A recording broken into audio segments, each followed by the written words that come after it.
Top of the evening. What's going on, folks? Ruckus Reacts back for another video. Tonight, I meant to get to this earlier, but I did tell you it was coming. Part 2, Larry Bird stories that prove he is the ultimate trash talker. Part 2. We did part 1 earlier, and that was not as vulgar as I thought. I thought there was going to be a little more to that, but maybe this one has more in store. I mean, the other one talked about a lot of the times that Bird was telling people he was going to go here and shoot it right in their face and this and that, but I know for a fact Larry Legend has a lot more in his vocabulary. So I'm assuming this one's probably going to have some more, but we'll see. Y'all ready to get into it? Let's check it out. He was cooking everybody, but talking and telling them about it. He just shook his head at me. He said, man, it's going to be a tough night for you. Every time he was about to make a move, he told him what he was going to do. I'm turning around saying, you little piece of... Don't ever put no white dude on me because that is disrespectful.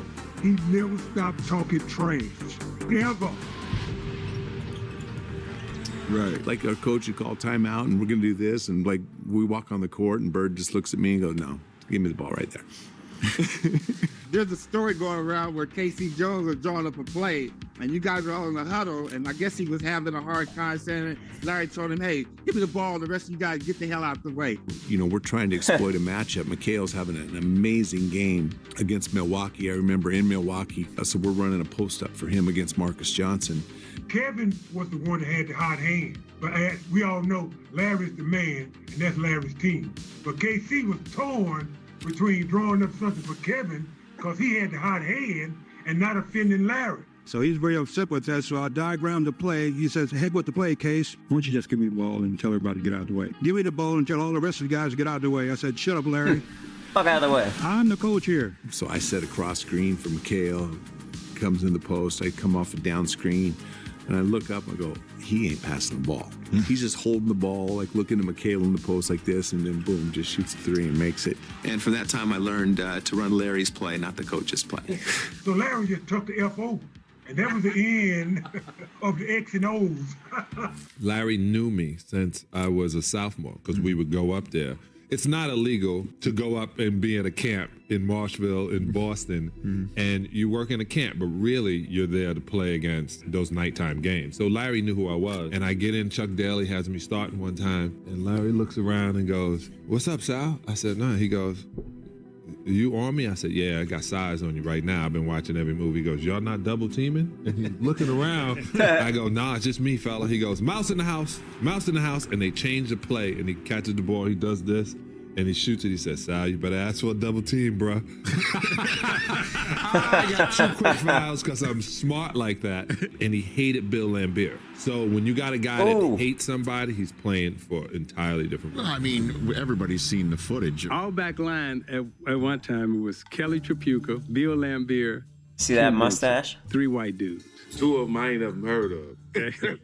All right. We walk out on the court, and he said, "Cheesy, who guard me?" And I was like, I got Kelly, I got Lamb, I got Benson. He's like, "You ain't got no brothers?"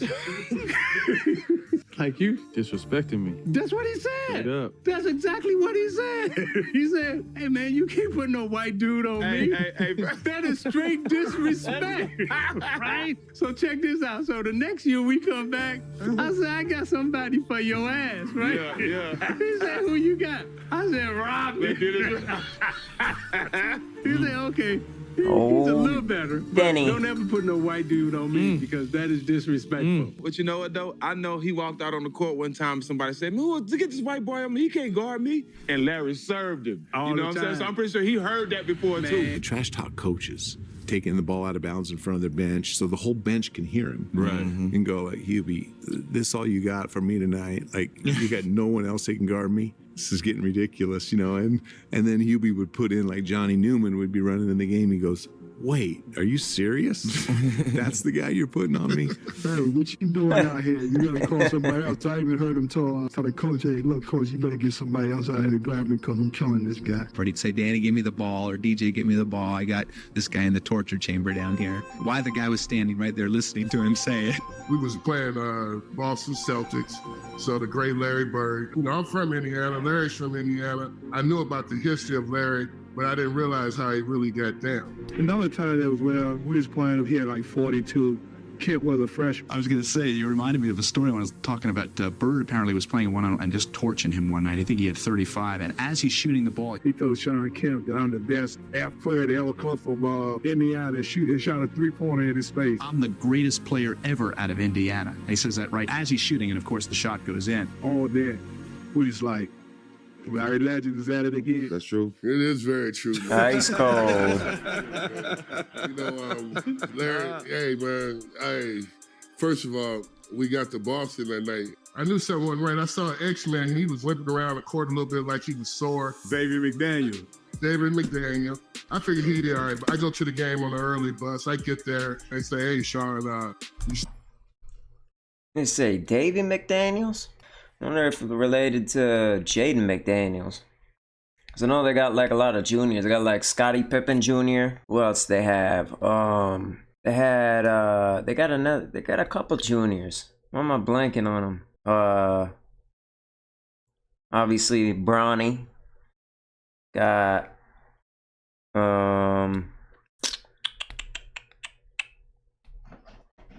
who's the other one thing? I can't remember. Starting the night against Larry. I'm all for it, though, you know? So you know, I looked at the mirror, I'm like, well, shit, man, I'm about to get this motherfucker fits out here today. So before the game, I was over there rubbing my hands looking at him like, I'm about to get your ass. I was the young guy that kind of came up through the history in Indiana and kind of broke a lot of Larry Bird's records. So Larry kind of had already known about me a little bit. But unfortunately, there was an article that came out in the paper, USA Today, and it said that Larry didn't have it. So he came out that night to make a statement, and I was just the prime candidate to be. Yeah. Before the game, he told me, he was like, he just shook his head at me. He said, man, it's going to be a up night for you. So what did he put up? He gave me 50 3/4. Oh, my. He was hitting everything. And he talked to me the whole entire game. What did he say? Dude. Well, first of all, he asked me to jump ball. He said, you the cat that broke all my records in high school, right? And I was like, yeah, that's me. He said, I got tonight. So every shot he was calling, at the defensive end, he would tell me, he'd be like, I'm a pump face you, get a hand warm on you, look at you. But he was actually calling out bank shots. He would say, next time, bank shot left side, I'm gonna pump fake you, your dumb ass gonna go for it. He would tell you that, and it happened. I said, first of all, I'm gonna be so close to you. If you shoot the ball next time, I'm gonna try to rip your arm off. Being from the streets, man, I was to the point of like, look, I'm gonna foul him so hard that he's basically gonna take his will. He started shooting the ball with his left hand, man. I was trying to foul his right arm. He was shooting with his left hand. A quick pump fake, dog, and he go for that. And he got you. Man, come on, man. Making it off on me, looking at me, still slapping me on my butt and everything, man. What'd you do? Well, I ended up fouling out, but I was on his ass. I'm gonna tell y'all this. And then Larry, he actually invited me to his house that summer after the game, man. He told me, he said, that's the best defense I've seen so far, the best effort. It's like, he was like, I've had nobody play defense that hard on me. I love it. He go, I appreciate you playing out here. Then he was like, You still compete. 50 and 3/4, but that was the best effort I've seen in a long time. You know, you come to the house and shoot around with me, there's something I show you how to shoot the ball, young fella. Larry Legend. Straight up. No, Larry's probably the best trash talker. And you know the best thing about Larry now? He's so buttoned down now. He's just like, I didn't do that. And that guy lies. He was the best trash talker. And he denies everything. Larry Bird was the biggest talker in the league back in the day. And a lot of people say, really? So that's the thing. Like, everybody's saying he's this big shit talker. And like, I mean, I'm familiar with Bird. And I'm familiar with the fact that he had a temper. And he was a trash talker. I don't know, like I mentioned before, a lot of stuff about, oh, I'm gonna go here and shoot it in your face and making all these calls and stuff. But it's all like, it's almost like respectful trash talking. Kind of like just calling shots. I mean, you got all these NBA greats saying he's the best trash talker, but I'm hearing a lot of the same stuff. I like to hear some new stuff. Like what made him the best trash talker aside from the fact that he called his shots and say he's gonna shoot it in your face? I mean, it just seemed like everybody has the same stories. I'm trying to hear the good stuff. You know, they thought it was Reggie or Charles. Larry Bird talked more trash on the basketball court than anybody I've ever played against. He would tell you exactly where he was going, what he was going to do, and he did that to us in the finals. So we playing him the last play. He says to James Worthy, he says, you guys don't have to worry about it. I'm going to go right over there that corner. So he was like, guys, don't worry about it. I'm going to go right over here to the corner. I'm going to catch the ball, I'm going to shoot it, and ain't shit y'all can do about it. They take the ball out, and I think it was either Danny or DJ. The late, great DJ. Yeah. You DJ coming down, right, with the ball. I wonder if they're related to Xavier Worthy. There's another one, might be a junior. Oh, great DJ, that's good. So pass it to Larry, he's in that corner. Now I got to go out and close Larry Bird out. So as I'm running out to Larry Bird, he's talking trash to me. I don't know why you're running out here. Who says that in the middle of the game? He said, I'm gonna wait till you get one step away from me and I'm gonna shoot it right in your face. So I got one step away. He shoots it all net. 3-pointer, good. Take the ball out, man crow right to the corner, caught the shot, shot a three. Game over. It's like, are you effing kidding me? And he turned to me and said, you did all that running for nothing. And it was great trash talking because it wasn't vulgar. I mean, he wasn't pounding his chest. You can just be standing next to him. You know, I would jump out and try to block a shot on rotation, and he'd say, Scott. You jump high, but you don't jump that high. You can't get this. He hit you with, Scott, you're a little too late. Scott, you're not getting that. Why are you even jumping? Why are you running out of it? But it was all game. He'd say something like, don't do that. Yeah, don't do that. Yeah, I mean, he talked the whole game. He could be red hot or ice Look at that cold. arch. He never stopped talking trash. Ever. Ever. I was guarding in my rookie year. He looked at me and he goes, you can't stop me. And I looked at him and I said, gosh, boy, you're so confident. He was confident. Dude, you're a rookie. You don't know anything. He proceeded to score like 10 straight points off. Coach took me out the game. He walks by and he's laughing. Brad Doherty told me this story. Larry Bird catches the ball in the deep corner and he steps back for a three. And before he takes the three, he's like, oh, wow, he's going for the win. He's not going for the tie. Larry Bird catches the ball in the corner. Then I take off running out of Larry Bird. And right when he's getting ready to shoot, I jump. And he head fakes him. And as I go by, Got him. I go by him, he tells me, he says, fly, Bird. Now it's 3-2. He hits him on the butt with the ball. And then he shoots it at the buzzer. And I go right by him, he shoots the ball, it's not for nylon. And the confidence that hit him on the butt as he flew by him trying to block a shot. He would do a head fake, or he would do this, and the guy would turn, and he would just fake the crap out of guys. He was playing chess and everybody else was playing checkers. He was 3 moves ahead of everybody else. And you never knew what he was going to do, but you knew it was going to be something special. Bird didn't talk trash. That's a good way to describe it. Bird was always playing chess, everybody else playing checkers. It's a good analogy, sums it up. Oh my God, Bird talked trash to everybody. I wasn't around long because he was hurt when I was playing that first year or second year. But I just remember one quick thing. We were playing against him and I think I stole the ball from him. And I just remember him turning around saying, you little piece of to me, that was Larry Bird. And I was so happy because I'm like, that Larry Bird told me you're a little piece of you know what I'm saying? Like, When we were playing Phoenix Suns, I think Cotton Fitzsimmons was their head coach. And they had a pretty good player, white dude named Tom Chambers. Their main man was Tom Chambers, and Chambers was guarding Larry. And Larry caught the ball in front of the bench and just turned around and just had a full-on conversation with Cotton Fitzsimmons and their coaching staff. Y'all really gonna try to disrespect me like this? Y'all gonna put this white dude on me to think that he could guard me? And then came back and told Chambers, I know you guarding me, and I want you to know something. There's only one man that can guard me, and that's God. Now think about that for a second. Think about the confidence and the arrogance it takes to make that statement. and then just turned around and she shot a jumper in his face and just went down court, shaking his head. But like, it was just commonplace, but he definitely felt insulted if you tried to put a white dude on him. I always tell the story about Larry Bird. I remember him, he was cursing under his breath. And I asked him, I said, Larry, what's going on with you? He says, you guys are being disrespectful to me. And I says, what are you talking about? He says, you guys are putting a white guy on me. That's disrespectful. I just started laughing. I had no comeback. But he says, it's disrespectful when y'all put a white guy on me. Larry said, I'm insulted that they would put a sorry dude like you on me. He said, no, I don't even want to play no more. He would drop the ball and take a turnover.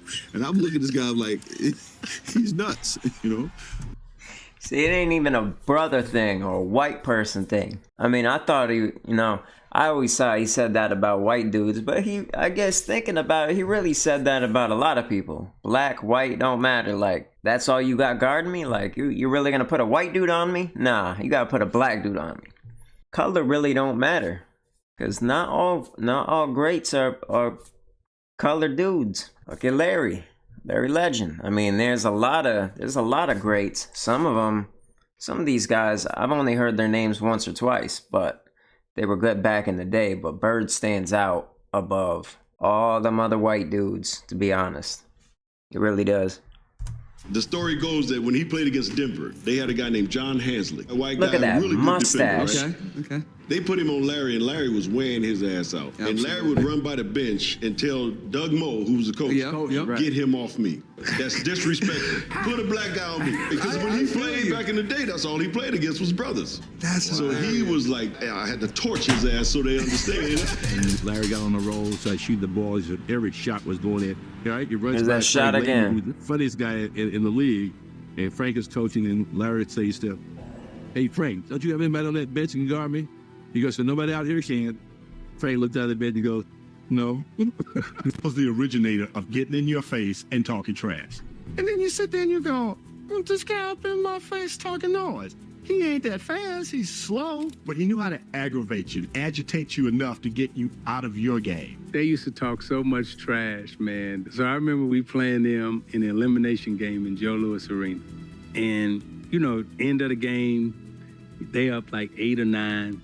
They done won the series. And you're going to try to take that last shot, right? Said, I hope you make this last shot because it's your last one of the season. While I'm in the air. Mid-air. Bam. Clang. I missed it. But they used to talk so much trash. And he's Larry Bird. People are here to see him play. I remember kept telling a referee, stop blowing your whistle. They didn't come to see you. They came to see us. And I had to go like, did he just say, stop blowing your whistle? If I had said that, I would have, I'm out. But when I say that he cussed his ref out, saying ain't nobody come to see your punk ass, stop blowing the damn whistle. I'm like, what? We're playing a game down in Atlanta, and this is how long ago this was, because Atlanta was a good team. And we are getting hammered. We were just getting killed. We're down 25 at the half. Still they're good. All trash talking, and fans are throwing stuff at us, and they're going, we're going to kill you, Celtic, Bird, McHale, Parrish, DJ. You guys are all frauds. What are you talking about? So we come in at halftime. We're just sulking in there with tails between our legs. We walk in. We're sitting in the locker room, and Casey Jones, our fantastic coach, he walks in. He looks at us, looks at his watch, doesn't say a word, walks over to the cooler and pulls out a beer. Pops the beer, goes and sit down, pounds down the beer, just sitting there. Looks at us, goes over to the cooler and gets a second beer. Pops the beer, pounded it down, doesn't say a word. Looks at his watch, looks around at us, goes and gets a third beer, does the same thing, and then he gets up, looks at his watch for the final time, and he says, let's go. So we go out there and we're warming up to start the third quarter. And you watch an NBA game, nobody wants to ever take the ball out of bounds because they know they're never going to get it back.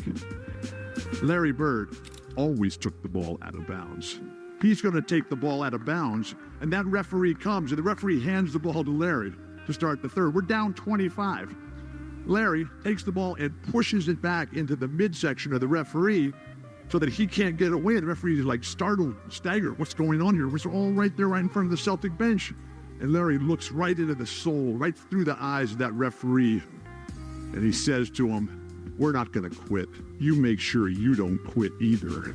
The shot just like melted on the spot. Larry hit 11 straight shots to start the third, including 7 threes. We were tied at the end of the third. We won in overtime. We did not need a plane to get home that night. Larry That's Bird, wild. You're awesome. You remember the time when he was playing Atlanta and he told the guy, "I'll bank a 3 on you," and the guy's just bullshit. So, Yeah. I noticed too because Kevin McHale ended up having the most points ever scored by a Boston Celtics, right? And Larry told him he should have got 60 because he broke it against Atlanta like 2 or 3 days later. Yeah, that was a tough night, man. But nobody was guarding Bird, were they? Well, we were trying. You were trying to. No, but when a guy is literally coming up the court, 60 is a lot to put up in a game. That's a lot. calling his shots. It's in that game, we're on the free throw line, and he literally says, "It's off the glass. Who's next? Where do you want this one from?" And he just made one after another, and he just tortured him mentally. I think Bird went by the bench one time, too. He fell in the bench. Oh, he did. And he called that one. That was the one where he fell in the. He literally said, off the glass into the trainer. And, yeah. His last shot, he said, in the trainer's lap, coming down the court. He shot this high rainbow. It goes in. Ricky bumps into him and he knocks him on our trainer's lap. So it was exactly what he said. And it was in the bench. Atlanta bench got in trouble because they out here rooting for.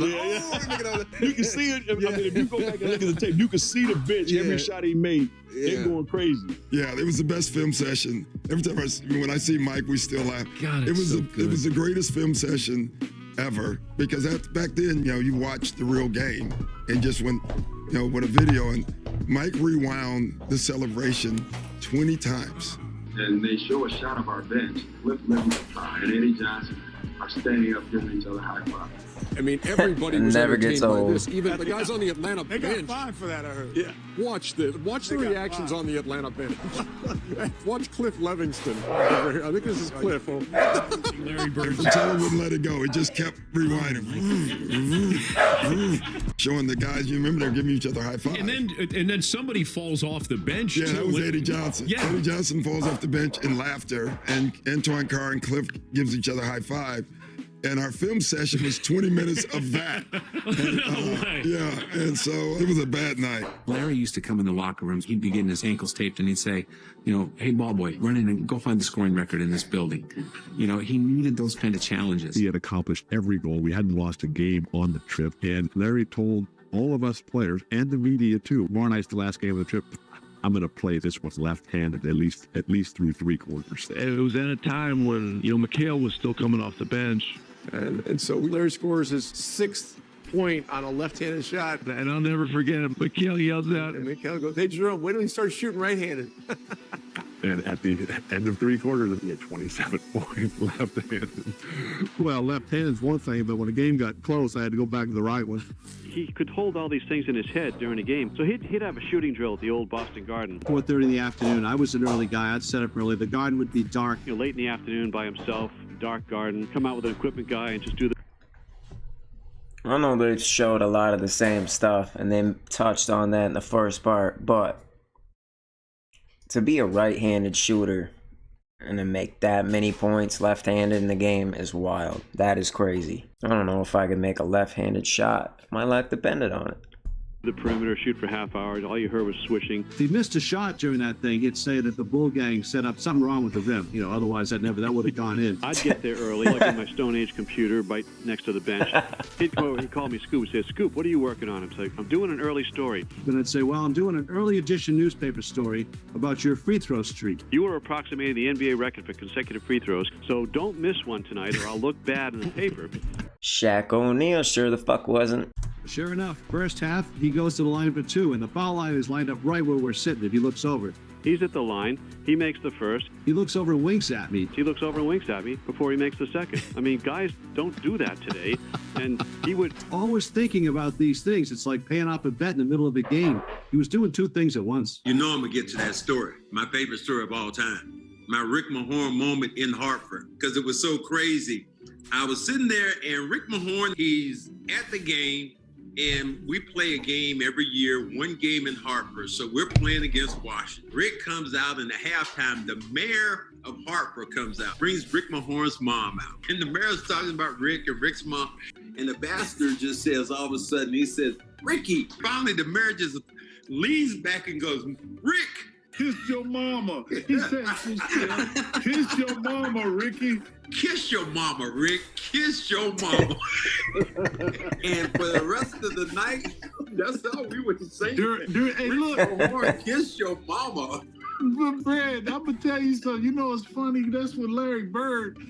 I think we're in a car together. I'm posting him up, and he's laughing, and he was telling me something. He's like, Ricky, kiss your mama. Kiss your mama, Ricky. Because you started that. Kiss your mama. And, hey, they were booing me in Hartford. I'm like, well, I'm from here. Born and raised in Hartford, Weaver High. And why the hell they booing my black ass? We're playing the Celtics, but I'm from here. They booing my black ass, and it's in the newspaper. Rick Mahorn, a villain. I'm sitting there going like, I'm from here. This is why you talking about me. As soon as that shit started, I said, man, I hate Boston. I couldn't stand Boston. Still don't like Boston. All right, folks. Well, that was part 2. Larry Bird stories that prove he's the ultimate trash talker by, once again, I can't really pronounce that name, P.O. Trex Productions. If I got that right. Yeah, as I mentioned before, a lot of the same stuff as part 1. Not really sure why there was a need for part 2. It was pretty similar, but figured I'd give it a watch. Wasn't bad. And yeah, I mean, the thing is with Bird is, you know, I get it. I'm getting an understanding of his trash talk. So basically his trash talking didn't go, you know, he kept it leveled out at a, not in the fighting words range, but enough to get under your skin. And that was probably his game plan, was just the calm, cordial, like nonchalant shit talking and trash talking, not enough to get fights stirred up. Although he would fight, I've seen videos of him fighting. He was not afraid to fight. He did have an anger issue, but he kept it under that fighting words level so that he could get under people's skin and throw their whole game off. A couple of the players mentioned that he would do that. He'd get under your skin and get you to forget your game plan, to throw your game off. Next thing you know, coach is pulling you out, and he's just blowing you kisses and laughing. And yep, he talked his shit. Ice cold. Ice cold. But yeah, anyways, hope y'all enjoyed. And got any other videos that you guys would like me to react to, just drop it in the comments and I'll try to get to them. I've already had a couple people requesting some things. Tio. Fucking cat. Yeah, I've had a couple requests. I think this might have been one of them. The Michael Jordan one was one of them. There's some others I'll have to go back through the comments, but like I said, again, if you got any requests, drop them in the comments section and I'll try to get to them. Gonna have a couple movies coming out. I think today, maybe this weekend. I don't know, we'll be working on them. Think we are going to do just a couple movies that I want to do. Stand By Me, classic, obviously. And Fury. Those are 2 that I want to do. The Stand By Me, I want to do because, I mean, it's popular. And technically, you know, it sucks because I've seen a lot of movies. So there's a lot of good shit that I can't react to because I've seen it. The thing about Stand By Me, I have seen that movie. But the reason I'm going to make an exception to it is because it's been 23, maybe 24 years since I've seen that movie. I saw it when I was maybe 10, 11 years old, maybe around the age that they were. I don't remember everything about it. There's parts that I do remember, and I'm sure watching it again will jog my memory. But one of the main reasons why I want to watch that now is because, you know, back then I had the preteen mentality. Like, I was a kid. I was 10, 11 years old when I watched it. Everything's different perspective as a kid versus when you're an adult. And it was a kid's movie, but it wasn't a kid's movie. It had kids in it. It was about kids, but I believe it was rated R. It had to be. So it'd be interesting to go back and watch it and see what I catch that I don't remember from back then, or that didn't make sense. So I just want to get the two perspectives from it. I think that'd be cool. Fury, I've never seen, but I've seen, you know, I see things about Fury coming up on YouTube Shorts, and I've seen that people have reacted to it and stuff. Like, I'll see it in the algorithms, and I think I don't know, I've never seen it, but I don't know if it's supposed to be a funny war movie or kind of like Inglourious Bastards or something. I don't know, maybe not, but it seems pretty popular, so I want to give that a watch, and that's available for me to watch free of charge. So anyways, Ruckus Reacts. I'll catch y'all in the next one. Deuces.